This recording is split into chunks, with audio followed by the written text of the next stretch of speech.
में कोटि कोटि प्रणाम। महाराज जी, इनका प्रश्न है कि इन्होंने अपनी तरफ से सच्चे प्रेम किया, पति से छल कपट झूठ निंदा अपमान मिला, इसलिए बस अब की अपनी दो बच्चियों के प्रति कर्तव्य निभाते हुए लाडली जू की आश्रित हूँ, अलग रहती हूँ। श्री जी कृपा से एक नौकरी है जिससे श्री जी बच्चियों का पालन पोषण करते हैं। प्रश्न है कि प्रभु, क्या सब छोड़कर बस श्री जी के आश्रय जीवन व्यतीत करना चाहिए या अर्जुन की तरह संविधान के मुताबिक अपने बच्चों के हक के लिए परिश्रम करना चाहिए? ऐसा लगता है यदि मैंने दूसरा मार्ग लिया तो मेरी श्री जी का आश्रय छूट जाए। नहीं नहीं, श्री जी का अंदर आश्रय रखे, बाहर व्यवहार में अपने कर्तव्य का भी पालन करे। ऐसा नहीं कि आश्रय लेके चुपचाप बैठ जाओ, कोई साधु महात्मा नहीं हो। गृहस्थ हो, गृहस्थ में बच्चों के अधिकार अनुसार उसके पिता से उसकी संपत्ति उनको दिलाए, कानूनी कार्रवाई भी होती है ना। तो जब बच्चियां पैदा किया है तो अब कर्तव्य, मान लो आप अलग हो गए हैं पर आप उन बच्चों की माँ है और उन बच्चों का पिता वो है, तो वो संपत्ति का अधिकार रखती हैं बच्चियां। समय आने पर उनको उस अधिकार की प्राप्ति होगी तो वो भी सुखपूर्वक जीवन व्यतीत करेंगी। माता पिता का जीवन होता है संतान की व्यवस्था के लिए, खूब संतान को पढ़ाए लिखाए, उनकी व्यवस्था करे, अपना कर्तव्य पूरा हुआ, भगवान का भजन करते हुए भगवान को प्राप्त हो। तो इसमें कोई बाबा जी थोड़ी है कि हम अब भगवान के सहारे बैठ गए।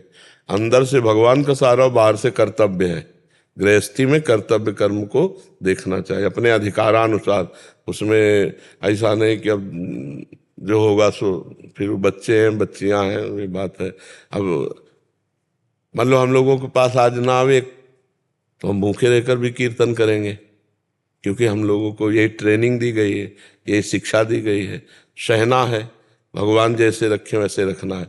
लेकिन गृहस्थी में कर्तव्य कर्म है, उसमें अंदर से भगवान का सहारा है और बाहर से अपने कर्तव्य कर्म को करना है। अर्जुन जी कह रहे मैं भिक्षा मांग के खाऊंगा, भगवान कह रहे नहीं, युद्ध करो, तुम्हारे लिए युद्ध रूपी कर्तव्य है। तो अपने कर्तव्य का पालन करते हुए भगवान के भरोसे रहना चाहिए। अगर भगवान का भरोसा लेकर केवल ऐसे बैठ गए और अपने कर्तव्य का पालन नहीं किया तो आपने सही भगवान की आज्ञा को नहीं माना। भगवान अर्जुन से यही कह रहे हैं कि मामन स्मर युद्ध च, मेरा स्मरण करो और अपने कर्तव्य का पालन करो। गृहस्थ धर्म और विरक्त धर्म अलग अलग दो धर्म है। निवृत्ति मार्ग का अलग सिद्धांत है, प्रवृत्ति मार्ग का अलग सिद्धांत है।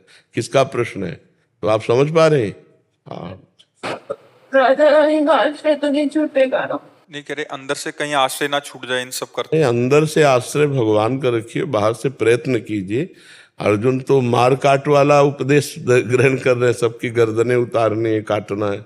आपको ऐसा कुछ लड़ना झगड़ना तो है नहीं। अगर बच्चे थोड़ा सयाने हो तो उनको उनके पिता के हक को दिला दीजिए, क्योंकि तभी उनका जीवन थोड़ा सुव्यवस्थित हो पाएगा। क्योंकि आपके पास इतनी सामर्थ्य तो दिखाई नहीं दे रही कि आप इतने सक्षम हो कि अपनी पुत्रियों को सब, तो उनके पिता के पास तो संपत्ति होगी ही ना। प्रभु मैंने मेरी नौकरी है, नौकरी के उससे पाल सकती हूँ बच्चों को, तो अच्छे पैसे मिलते, तो फिर जरूरत नहीं है, फिर तो आप समर्थ हैं, आप अपने बच्चों को पढ़ा लिखा करके आप उनको फिर अच्छी नौकरी दिला सकते हैं। पर इसमें ये दिक्कत है प्रभु की नौकरी मेरी भी जिंदगी भर नहीं रही। एज अ मतलब मदर होने के नाते दोनों बच्चों को पालने के लिए मुझे उनको टाइम देना पड़ेगा, तो शायद मुझे अपनी नौकरी छोड़नी पड़े। हाँ, पर कुछ तो ऐसी संपत्ति तो एकत्रित कर ही लीजिए जिससे उनके बच्चों का भविष्य उज्जवल हो जाए, क्योंकि आजकल पढ़ाई लिखाई में बहुत पैसा लगता है। और बच्ची बच्चे में कोई भेद नहीं, बच्चियां पढ़ लिख कर देखो, स्त्री ही तो हमारे देश की राष्ट्रपति है। देखो लड़कियां राइफल लिए हुए बॉर्डर पे खड़ी, किस बात में कम है पुरुष से? तो बच्चा बच्ची का भेद तो रखना नहीं चाहिए। दो बच्चियां मतलब दो पुत्र हैं, कोई उसमें भेद नहीं। पढ़ा लिखा करके उनको अच्छे वो अपने अनुकूल वर वर्ण कर ले और बढ़िया गृहस्थी में जीवन व्यतीत करें, कोई बात शोक की बात नहीं। अगर आपके पास ऐसे देखो, समस्याएं कई तरह की होती है, बड़ा संकटपूर्ण जीवन है, कभी भी कुछ भी कहीं भी। अब वो तो संपत्ति अगर उनको पिता की सहयोगी तो और ज्यादा उनको सहयोग मिल जाए। अगर आपके पास ऐसी पर्याप्त संपत्ति है तो फिर कोई किसी से फिर क्या लड़ाई झगड़ा करने की जरूरत है।